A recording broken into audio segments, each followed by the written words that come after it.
Hello, welcome back to Auto Pop Culture. Today we're going over the third album by Aussie rapper called Seth Sentry and his album called Super Cool Treehouse. So I am a huge fan of his. I love his last albums, especially Strange New Place or Past that came out in 2015, and since then he's kind of been doing like a couple singles, but he's been leaning more into his YouTube channel where he answers questions while playing games, or he'll play games and talk through it, or kind of things that's kind of surrounding games. But yeah, so I love watching him in that channel, so I kind of transferred over to there. And during that, and when I transferred over there, I started realizing that he's also doing this thing called Super Cool Treehouse on there, where he pretty much asks fans to send him beats, and he'll pretty much just rap over them, and he'll do it each Sunday. And so I listened to a couple of them. Actually, I listened to four of them, and then after that, I was like, "Oh, this is really good. This is really good. This is really good. This one's good. This one's good." And never did they think that he would literally take all those songs and put it on a full-on album and make an album out of them, with exception of one of them. So this review is kind of weird because I'm not really gonna go like I usually do, go through all the songs and talk about the topics, because majority of topics is kind of either referencing to games or referencing to it's more kind of just bars, clever bars, and then a couple of songs that actually talk about actual like stuff, but that doesn't take away from the extreme talent that he has. So let me talk about some of my favorite songs first. Then I go into the ones that have and then I'll go to the songs that have messages. So first off, Blue Shell is one of the first songs is the first song that's on this album, and it pretty much has this kind of Super Mario theme song, not theme song. Well, not theme song. It's just like Super Mario sounds over the production, which is really cool. I love the direction that he says. There's a lot of. I'm gonna actually backing up a bit. I'm pretty much gonna do like some lyrics from some of these ones that don't have a message, because they're really cool. So the first one is that I like is like shoot, punch, loot, corpse. I'm not trying to live forever. So this one is a reference to the kind of, or loot the corpse is pretty much a reference to Assassin's Creed. And a lot of this album is pretty much referring to a lot of references to different games, which I really like. Being a gamer myself, I love the idea that he kind of mixes that. Tiger King is another one I really like, pretty much talking about Tiger King, and I love the idea of him I love the idea of having some of these snippets of the guy Tiger King quotes inside of there. Little snippets of it too. I thought it was really nice. What was another one I want to talk about?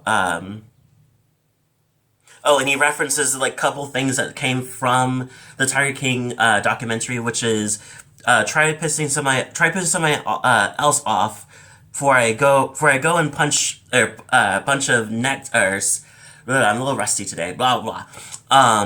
A bunch of snakes inside your mailbox. Pretty much putting snakes inside his mailbox, inside someone's mailbox, is pretty much what the I can't remember his name for some reason. Joe Exotic. That Joe Exotic did to gotta remember her name too. I forgot her name. Right now. But anyway, he pretty much just he put a bunch of snakes inside this neighbor's mailbox, who is, why can I not remember her name? Carol Baskins. Pretty much Carol Baskins' like mailbox, and it's a whole mess. Cabin Fever is another one I really like. It kind of touches on a bit of the kind of pandemic direction. And I think that kind of touches on that too, and I really like that. And other parts of it's pretty much just bars. Let me look at which ones I want to pick for the one I want to talk about. Oh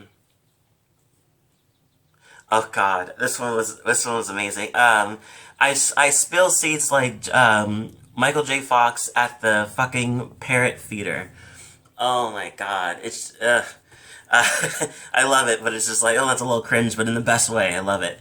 Um, I'm Not Sad is kind of talking about depression, and he talks about his own depression, and kind of like this mixture between denial that he has depression, but in the ironic way because he actually is talking about his depression in the same way. I really like it. The beat's really nice. With all the other ones, the beats are really, really nice too.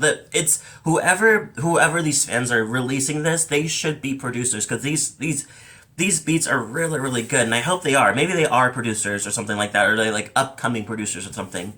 Um, Brambles, another one I really. Brambles is one I really, really like. I love the vibe of the sound. It kind of gives you that kind of like chill, kind of stony kind of direction.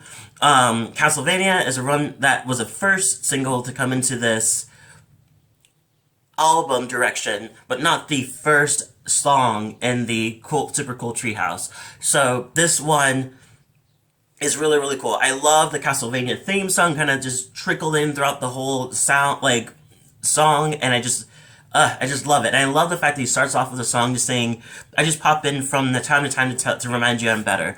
I love that. I think it's so cool. And then finally, I want to talk about is Denial, which is Denial came up before. Denial came before Castlevania, but I wanted to kind of talk about it a little more. It's pretty much about police brutality, and I give him so much praise for doing this. Like it's one of those things which is like you're never really required to talk about these things, but it's one of those things is that because it's happening, it is for a person with some type of status. It's always good to put your foot forward in that direction and say like, hey, I know what's going on, and just so you know, I'm also upset about this. So it doesn't come off like you're ignorant, but it also doesn't come off like you. But I like the direction that he talks about is that he does break it down into not just like, oh, we should be fighting this, blah, blah, blah. He does say that, but like it breaks down more of the idea of how other people see it, and especially people of his color being white, and just like how people kind of push it away, and it's like, as he says, somebody needs to call it out, but I don't. I just wait here for the fallout denial. I really love that. It's kind of a mirror on other people saying like, just because you're ignoring it doesn't mean it's not there. It's complete. It means that you're denial of a shitty situation that's going on. One part that I do like that he points out. I'm the hoverboard rapper. Go ask somebody more blacker. Kind of talk about how the idea of just like people kind of deny him in the direction of just like, oh, why do you need to, oh, we're asking you all these questions, blah, blah, blah. He's like, they're kind of putting me as like, oh, you're supposed to talk about these good things about your hoverboard. So that means you have no type of debt to yourself. That like, it feels like a mirror saying that some people don't want him to talk about this. They'd rather him stay kind of surface. And another one I really like is a cop murdered a black man in front of a crowd, not imagining what happens when no one is around. Pretty much just talking about the George's murder, pretty much, where the cop came through and was arresting him and pretty much put his knee onto his neck until he passed away, and pretty much murdering him. And it's one of those things, just like, this was people who were surrounding this thing when it happened. Like, there were people standing around while this was happening, filming it and everything, and the guy just didn't stop. He's like, whatever. Like, so it's one of those things, it's like, if that's happening in front of people, imagine what's happening outside of that. Like, if there wasn't anybody around, would he do more? Would he actually like push even further of things, like torture him or whatever? You never really know in this situation, hence why it's a problem. But yeah, I really give it to him for talking about that.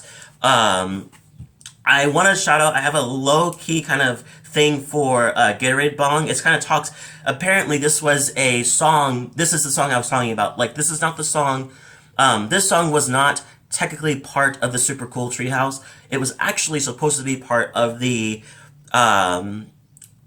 it's supposed to be part of the Wrong Ones kind of bubble, because I think, rumor-wise, is that Wrong was supposed to be the actual album, and then this came out afterwards because of COVID.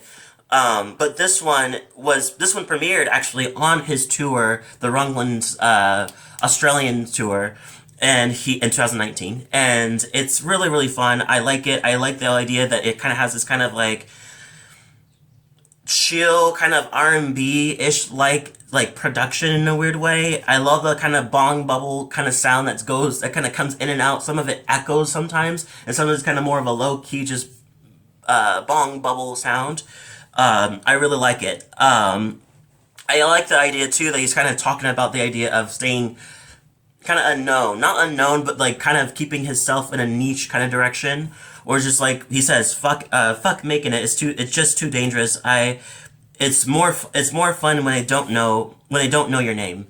Pretty much an idea, just like it's easier that way because you kind of can do what you want. You kind of can experiment and do all these things that you want to do without having the industry kind of honing in on you. Like, oh, you got to make it a little more popular. You got to make it a little more this. That kind of may take away from who you actually are. But yeah, I really really like that direction of that song, and I really like it. So I give this album for what it is. For what it is, it's just pretty much bars on bars on bars kind of thing. And because it was a ongoing Sunday thing, I give it a 9 out of 10.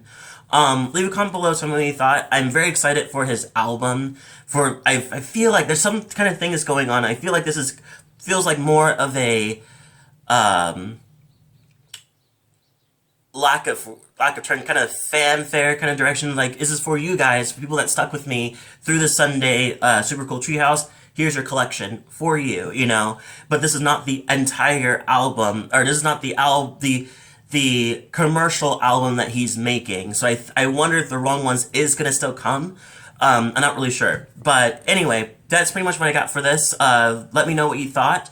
If you like this video, hit the like, subscribe, and notification button too, so you get more of my videos. Thank you so much for watching, and I'll see you all next video.